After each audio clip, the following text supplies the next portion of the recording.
Kung ganito na rin ang reverse camera nyo, sobrang labo na, tapos pag umuulan wala ka na makita. So papalitan ko na siya. So ayun na nga, no, bumili ako ng reverse camera. So ewan ko kung malinaw to. Pero kasi kung magpapalit kayo ng reverse camera at naka-install na, ito na lang yung ipapalit nyo. Tutukpong nyo na lang to, tapos ito, i-clip nyo. So magkaiba to sa una kong biniling camera, no? So check nyo guys, ang pangit kasi nito. Huwag kayong bibili nitong gantong camera. Ayun, ang ganyang camera. So pinapasukan niya ng tubig eh. Pero ito, ewan ko lang, no? So sana mas okay to. So tara, install natin. Let's go! Bali, ganito ang mangyayari. Tatanggalin nyo yung mga clip dyan. And then, ito lang yung guys, oh. Pwede kayo mag-DIY niyan. Yan. So ipapalit mo lang yan. Idudukpong mo lang sa binili nyong camera.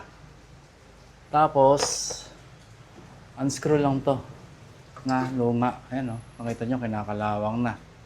So yan ang papalitan ko. So titingnan natin kung HD ba to o hindi. Kasi ang nakalagay dito sa ads nila, HD camera. Ayan, no.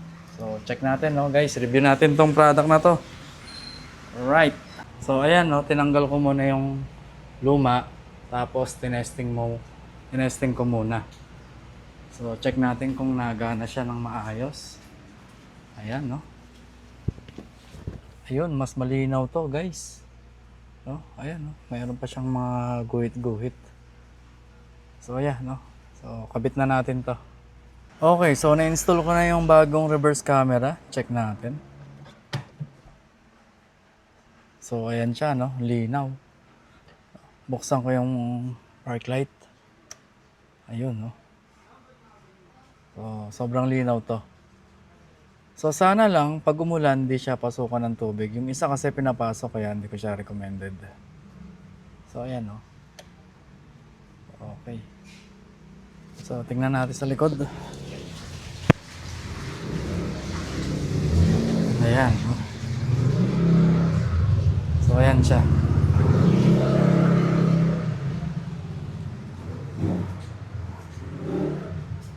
Ito naman yung camera na hindi ko nare-recommend. Ito, no? Huwag na kayo bibili nito. Ayan, kasi kinakalawang, oh.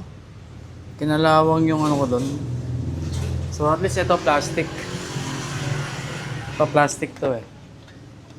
Ayan, oh, kung mapapansin nyo. Ayan, plastic. Kaya yung mga gantong camera, huwag na kayo bibili, guys. Ganito. Pangit to. So yun lang, no? Alright.